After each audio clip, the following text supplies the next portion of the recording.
Hello বন্ধু, আপনার শিশুর অথবা আপনার পরিচিত কোনো শিশুর কি পেটে প্রচুর পরিমাণ কৃমির সমস্যা দেখা দিয়েছে? এর জন্য হয়তো অনেক ওষুধ সেবন করান, অনেক ঘরোয়া পদ্ধতি ব্যবহার করান, কিন্তু স্থায়ীভাবে কোনো মতেই পেট থেকে এই কৃমি নির্মূল হয় না। এমতো অবস্থায় আপনার শিশুর সহ আপনার পরিচিত যে কোনো শিশুর এই পেটে কৃমির সমস্যা যদি স্থায়ীভাবে হোমিও ওষুধের দ্বারা আজীবনের জন্য নির্মূল করতে চান, তাহলে এই ভিডিওটা আপনার জন্য অত্যন্ত প্রয়োজনীয়। আমি এই ভিডিওতে শিশুদের পেটে কৃমি কি, শিশুদের পেটের কৃমি হওয়ার কারণ, বিবরণ এবং লক্ষণ সম্পর্কে বিস্তারিত আলোচনা করেছি এবং ভিডিও শেষে আমি যে হোমিওপ্যাথি ওষুধ বলেছি, এই ওষুধ আপনার শিশু সহ আপনার পরিচিত যে কোনো শিশুকে সেবন করালে এই পেটে কৃমির সমস্যা খুব দ্রুতই নির্মূল হয়ে যাবে। তো আপনাকে স্বাগত জানাই টিপস 20 চ্যানেলের পক্ষ থেকে। আমি হোমিওপ্যাথি ডাক্তার পল্লব। প্রথমে বলবো পেটের কৃমি আসলে কি। পেটের কৃমি হচ্ছে এক প্রকার পরজীবী যা প্রাণীদের দেহে পুষ্টি, ভিটামিন খেয়ে বেঁচে থাকে এবং বংশ বিস্তার করে। একেই সাধারণত কৃমি বলা হয়ে থাকে। এই কৃমির সমস্যায় ছোট থেকে শুরু করে বয়স্ক অবধি যে কোনো ব্যক্তিরই দেখা দিতে পারে, তবে শিশুদের ক্ষেত্রে এই কৃমির সমস্যা বেশি দেখা যায়। গবেষণায় দেখা গেছে যে প্রতি 5 জন শিশুর ভেতর 2 জন শিশু এই কৃমির সমস্যায় আক্রান্ত। শিশুদের পেটে কৃমির সমস্যা দেখা দিলে হয়তো অভিজ্ঞ ডাক্তারের শরণাপন্ন হলে বিভিন্ন ধরনের অ্যালোপ্যাথি কৃমির ওষুধ দিয়ে থাকে। এই কৃমির ওষুধ সেবন করালেও অনেক শিশুর কিন্তু এই কৃমির সমস্যা দূর হয় না। অনেক শিশুর কিন্তু সাময়িক সময়ের জন্য কিছুটা এই পেটের কৃমি কম থাকে, কিন্তু কয়েকদিন পর আবার দেখা যায়। তবে হোমিও ওষুধের দ্বারা যদি এই কৃমির সমস্যা নির্মূল করা হয়, তাহলে এটি স্থায়ীভাবেই দীর্ঘদিন কার্যরত থাকবে। বাংলাদেশ, ভারত সহ পাশাপাশি দেশে শিশুদের ক্ষেত্রে বেশ কয়েকটি কৃমি দেখা যায়, যেমন গুড়া কৃমি, ফিতা কৃমি, গোল কৃমি অথবা হুইপ অর্ম কৃমি। এই কৃমির সমস্যা স্থায়ীভাবে কমানোর একমাত্র উপায়ই হচ্ছে হোমিওপ্যাথি ওষুধ। তাই শিশুদের সঠিক হোমিও ওষুধের দ্বারা পেটের কৃমির সমস্যা নির্মূলের লক্ষ্যেই মূলত এই ভিডিওটা প্রস্তুত করেছি। এখন আমি বলবো একজন শিশুর পেটের কৃমি হওয়ার কারণ সম্পর্কে। একজন শিশুর পেটের কৃমি হওয়ার অনেকগুলো কারণ রয়েছে, এর ভিতর প্রধান এবং বিশেষ কারণগুলো সম্পর্কে বলবো। যেমন প্রধানত যে কারণ সেটি হলো শিশুদের পরিবেশগত দিক। শিশুরা ধুলা, বালি, ভিজা, স্যাঁতসেঁতে স্থানে বেশি সময় থাকলে এর কারণে শিশুদের পেটে এই কৃমির সমস্যা দেখা দিতে পারে। এছাড়াও শিশুরা অতিরিক্ত ভাজা, পোড়া, তৈলাক্ত এবং ফাস্টফুড বা দোকানের বিভিন্ন ধরনের চিপস, ক্যাডবেরি, চকলেট এই জাতীয় খাবার অধিক মাত্রায় সেবন করার কারণেও কিন্তু শিশুদের পেটে এই কৃমির সমস্যা দেখা দিতে পারে। এছাড়াও যে সকল শিশুদের এই কৃমির সমস্যা রয়েছে, তাদের সংস্পর্শে আসলেও অন্য শিশুদের এই কৃমির সমস্যা দেখা দিতে পারে। এছাড়াও শিশুদের শরীরের রোগ প্রতিরোধ ক্ষমতা কম হয়ে যাওয়ার কারণেও কিন্তু শিশুদের পেটের এই কৃমির সমস্যা অতিরিক্ত দেখা দিতে পারে। এছাড়াও শিশুরা অতিরিক্ত মাছ, মাংস, ডিম খাওয়ার কারণেও কিন্তু শিশুর পেটে এই কৃমির সমস্যা দেখা দিতে পারে।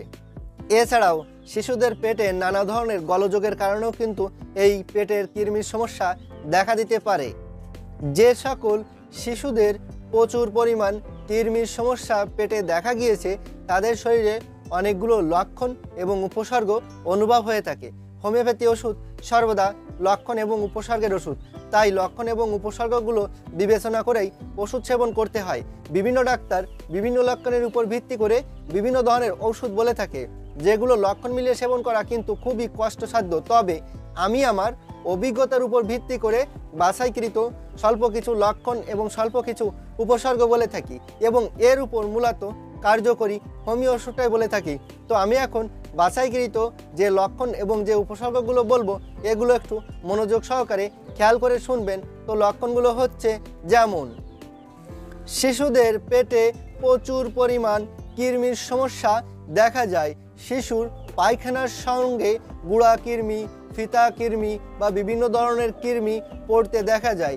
শিশু মলদার চুলকাতে থাকে। শিশু রাতে দাঁত কাটে এমনটা অনুভব হয়ে থাকে। শিশুর শরীরের ওজন দিন দিন কম হয়ে আসে। শিশু অত্যন্ত রাগী হয়ে যায়, ঘ্যান ঘ্যান প্যান প্যান করতেই থাকে, অত্যন্ত জেদ বেড়ে যায়, খাবারের প্রতি রুচি একেবারে কম হয়ে যায়। শিশুর পেট অনেকটা মোটা হয়ে যায়। ভাজা পোড়া বা বাইরের খাবার দিলে কিছুটা খেতে চায়, কিন্তু ভাত খাওয়ার প্রতি বা রুটি খাওয়ার প্রতি শিশুর কোনো রকম চাহিদাই থাকে না। রাতে ঘুম কম হয়, শিশু প্রায় সময় কান্নাকাটি করে। মাঝে মধ্যে শিশুদের পাতলা পায়খানা অনুভব হয়ে থাকে। অনেক সময় পায়খানা অনেকটা শক্ত হয়ে যায়। পায়খানার সঙ্গে শিশুদের রক্তও পড়তে দেখা যায়। অনেক সময় অনেক শিশুদের ক্ষেত্রে খাবারের প্রতি চাহিদা অত্যন্ত বেড়ে যায়, কিন্তু যতই খায় শিশু ততই দিন দিন শুকিয়ে আসে। শিশুর গ্রোথ অনেকটা কম হয়ে যায়। শিশুর শরীরে ভিটামিন ক্যালসিয়ামের ঘাটতিও দেখা যায়। শিশুর শরীরে রক্ত দিন দিন কম হয়ে আসছে এমনটাও অনুভব হয়ে থাকে।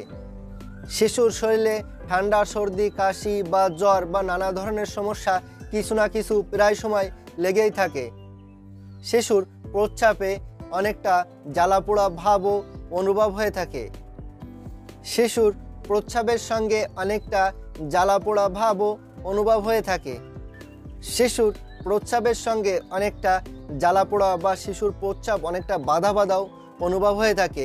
ঘন ঘন প্রস্রাব করতেও দেখা যায়।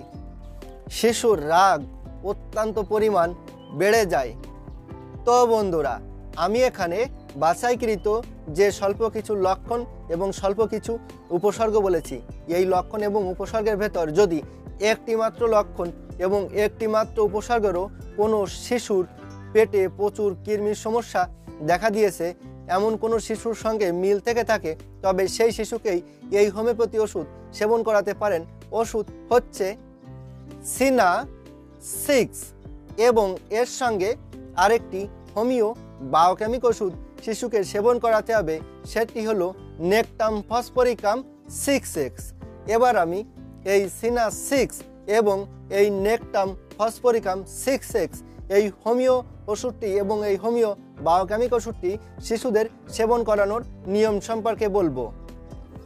যে সকল শিশুদের বয়স 5 বছরের নিচে তাদের ক্ষেত্রে এই সিনা 6 এই হোমিও ওষুধটি 1 ফুটা করে দিনে 2 বার সকালে ও রাত্রে খাওয়ার আগে শিশুকে সেবন করাতে হবে।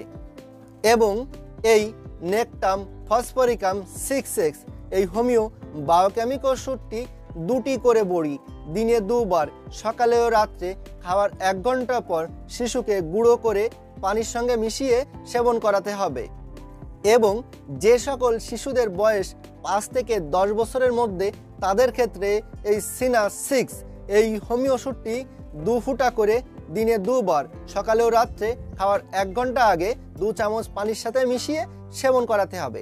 এবং এই নেকটাম ফসফরিকাম 6X এই হোমিও বায়োকেমিক ওষুধটি 3টে করে বড়ি দিনে 2 বার সকালে ও রাত্রে খাওয়ার 1 ঘন্টা পর গুঁড়ো করে শিশুকে সেবন করাতে হবে। এইভাবে পরপর 10 দিন শিশুকে এই 2টি ওষুধ সেবন করিয়ে 3 দিন বন্ধ রেখে পরবর্তীতে আবার 10 দিন সেবন করে আবার 3 দিন বন্ধ রেখে আবার 10 দিন সেবন করাতে হবে। এইভাবে শিশুকে কন্টিনিউ 1 মাস সেবন করাতে হবে। তাহলে শিশুদের পেটে কৃমির সমস্যা সহ শিশুর শরীরে কৃমিজনিত যত ধরনের লক্ষণ উপসর্গ বা সমস্যা থাকুক না কেন তা স্থায়ীভাবে নির্মূল হয়ে যাবে। তবে এই ওষুধ দুটি অবশ্যই আপনি আপনার নিকটের কোনো হোমিওপ্যাথি দোকান থেকে অবশ্যই ভালো কোনো কোম্পানির ওষুধ কিনে নেবেন। ওষুধ দুটি শিশুকে সেবন করানো ছাড়াও কোনো রকম কোনো মতামত বা প্রশ্ন থাকলে অবশ্যই কমেন্ট বক্সে লিখে জানাবেন। আর আপনাদের যে কোনো ধরনের চিকিৎসা গ্রহণের প্রয়োজন হলে আমার সাথে সরাসরি কথা বলবেন। আমার ফোন নাম্বার, হোয়াটসঅ্যাপ নাম্বার এবং ইমো নাম্বার এখানে দেওয়া আছে, প্রয়োজনে আমার সাথে সরাসরি কথা বলবেন। আর এই ভিডিওটি দ্বারা যদি আপনার বিন্দুমাত্র উপকার হয়ে থাকে তাহলে এই ভিডিওটি অবশ্যই আপনি আপনার ফেসবুকে শেয়ার করবেন, যাতে করে এই ভিডিও দেখে আপনার বন্ধুরাও উপকৃত হতে পারে। আর ভিডিওটি যদি ভালো লেগে থাকে তাহলে কষ্ট করে একটা লাইক দিবেন আর চ্যানেলটি সাবস্ক্রাইব করে সাথেই থাকবেন। ভালো থাকবেন, সুস্থ থাকবেন। ধন্যবাদ।